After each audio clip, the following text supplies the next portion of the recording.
Desde a criação, nós temos visto o Espírito Santo se mover de forma poderosamente na história da humanidade. E esse é o nosso tópico do Battle Basics de hoje. Meu nome é Elber e eu sou um dos pastores locais aqui em Redding, na Califórnia.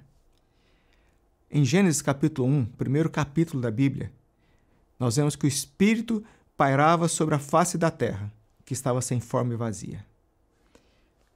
Nos Evangelhos, logo no seu início, nós vemos o relato do nascimento de Jesus. E em Lucas 1, diz que o Espírito Santo é quem pairava sobre Maria para a concepção de Jesus. Por todo o Velho Testamento, em todos os textos que você pode ler, em todos os Evangelhos, você vai ver o poder de Deus sendo manifesto e você vai ver a ação do Espírito Santo ali presente, em todo o tempo. Porém, em João 16, quando Jesus está falando da sua volta para o Pai, ele diz assim que se ele não voltasse para o Pai, o Espírito Santo não poderia vir.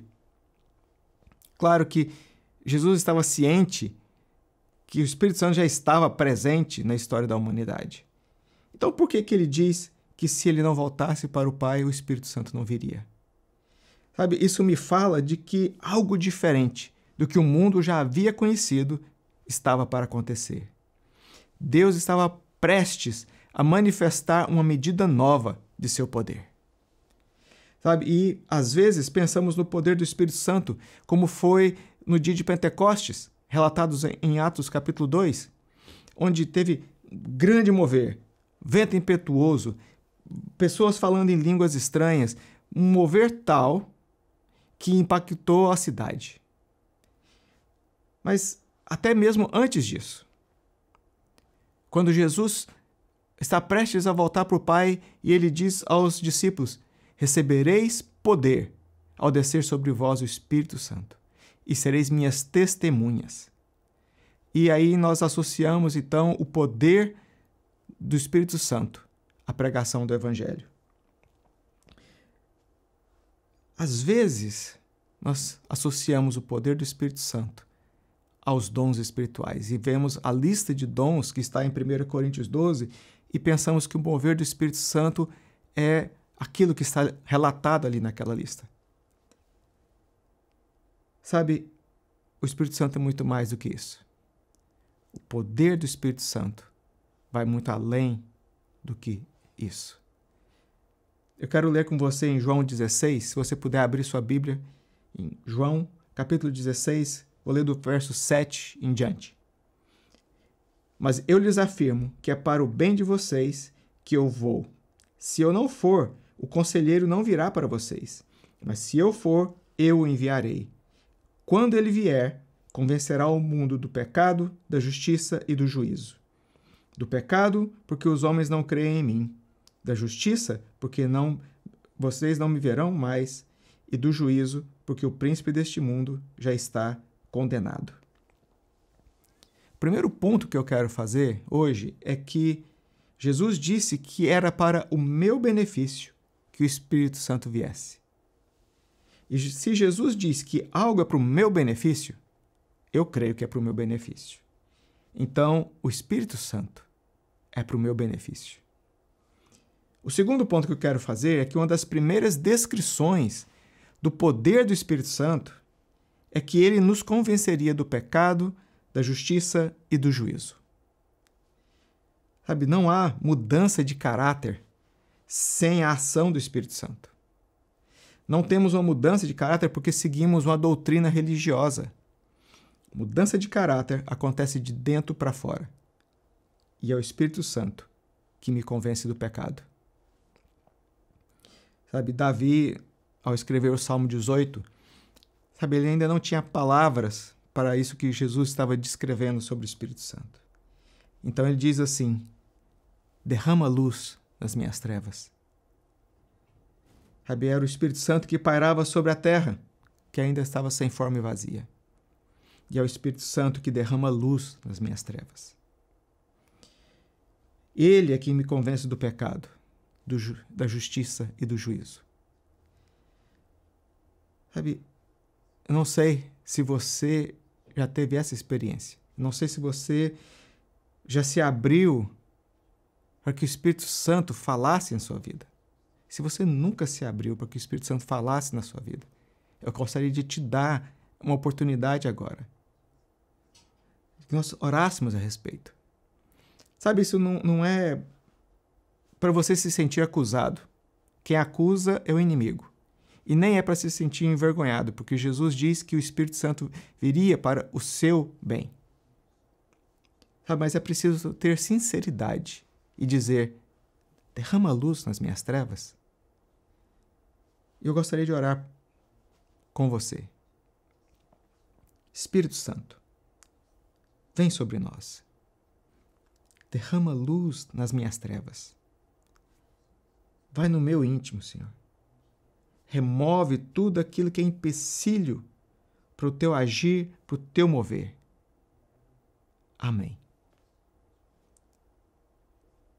Sabe, enquanto eu preparava essa aula, a expressão que saltava, que se destacava, era que Deus tem mais.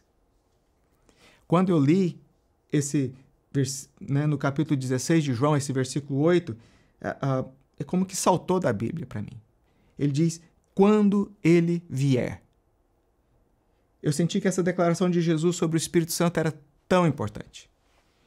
Sabe? Era como se ele dissesse, você já conhece o Espírito Santo, mas tem mais. Quando ele vier. Sabe? Ele quer o seu bem. Ele quer te levar a mais, a ir mais fundo com ele. Sabe? Creia nisso. Ele é para o seu bem. Mas agora eu gostaria de falar sobre caixas. Você já deve ter ouvido a expressão, não podemos colocar o Espírito Santo em uma caixa. Seja lá que caixa for. O Espírito Santo é uma pessoa e eu preciso me relacionar com ele. Sabe, eu quero, por favor, eu te peço, tire o Espírito Santo da caixa que você o colocou. Sabe, talvez tenha sido a caixa do esquecimento. Você nem lembra que ele existe. Talvez tenha sido a caixa do poder. Você só se lembra dele quando precisa de um milagre. Seja lá que caixa for, deixa ela de lado. O Espírito Santo é uma pessoa e você precisa se relacionar com ele. Como experimentar e se mover no poder do Espírito Santo? Eu não sei. Não tem uma fórmula para isso. Eu preciso me relacionar com ele. Eu não controlo o Espírito Santo. Nem o Espírito Santo me controla. Nós agimos em parceria. Sabe, como que eu ajo em parceria com o Espírito Santo? Bem, ouça o que ele está dizendo. Entre em acordo com o que ele está dizendo. E confesse o que ele diz com a sua boca. Perceba para onde ele está te conduzindo. Entre em acordo com ele e vá. Sabe, quando eu vou orar por alguém, por alguém, eu não quero só cumprir o meu dever como cristão. Eu quero orar e ver o poder de Deus invadindo aquela situação. Talvez seja um conflito familiar, talvez seja uma enfermidade, sabe? Mas seja o que for, eu vou orar para que a vontade de Deus seja feita aqui na terra, como é no céu. E é o Espírito Santo que vai pairar sobre aquela situação para que haja transformação, para que haja mudança. E eu, orando, tenho o privilégio de dizer, assim seja. A outra coisa que eu quero falar com você é sobre listas. Eu disse antes, o Espírito Santo não se contém a uma lista. Mas eu quero ler com você 1 Coríntios 12, Abre sua Bíblia, por favor, 1 Coríntios 12, do verso 8 em diante. Ele diz assim: pelo Espírito, a um é dada a palavra de sabedoria, a outro a palavra de conhecimento, pelo mesmo Espírito, a outro fé, pelo mesmo Espírito, a outro dons de cura, pelo único Espírito, a outro poder para operar milagres, a outro profecia e a outro discernimento de espíritos, a outro variedades de línguas e ainda a outro interpretação de línguas. Outra lista que nós vemos na Bíblia está em Gálatas capítulo 5, do verso 22 e diante. Gálatas 5, 22 e 23 diz assim: mas o fruto do Espírito é amor, alegria, paz, paciência, amabilidade, bondade, fidelidade, mansidão e domínio próprio. Contra essas coisas não há lei. O poder do Espírito Santo não é limitado a uma lista. Mas se há listas, então pelo menos o que está na lista deve estar presente na minha vida. Sabe, é pelo poder do Espírito Santo que há transformação em minha vida. E é pelo poder do Espírito Santo que eu levo transformação por onde quer que eu vá.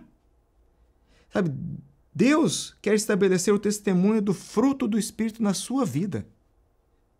Por que testemunho? Porque as pessoas vão olhar para você e não vão conseguir entender quanto amor, quanta alegria, quanta paz, quanta bondade. É pelo poder do Espírito Santo que esse fruto é gerado. Sabe? E é pelo poder do mesmo Espírito que recebemos os dons para que possamos manifestar a plenitude de Deus uns aos outros. Sabe, não é uma coisa ou outra. É o mesmo Espírito Santo que Jesus disse que viria para o meu bem. É o mesmo Espírito Santo que Jesus disse que nos ensinaria todas as coisas. Eu quero concluir com 2 textos que expressam o nosso dia a dia com o Espírito Santo.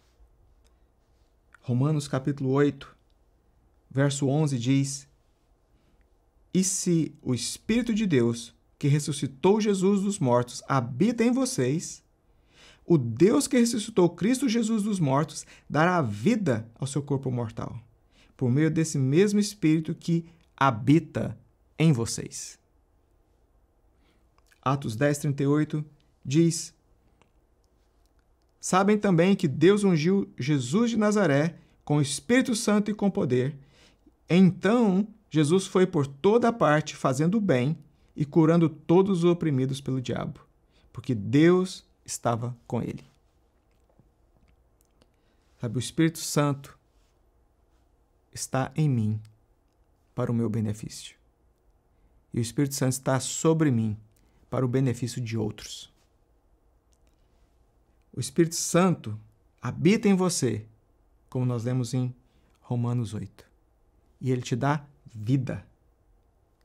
E Deus te unge com o Espírito Santo para que você possa levar essa vida a outros. Eu oro para que você receba uma nova porção do poder do Espírito Santo. Uma nova porção. Uma medida além daquela que você já tem sobre a sua vida. Sabe, que você possa ir e fazer o bem aonde quer que você vá. Da mesma forma que Jesus o fez. Pelo poder do Espírito Santo que habita em você, pelo poder do Espírito Santo que está sobre você.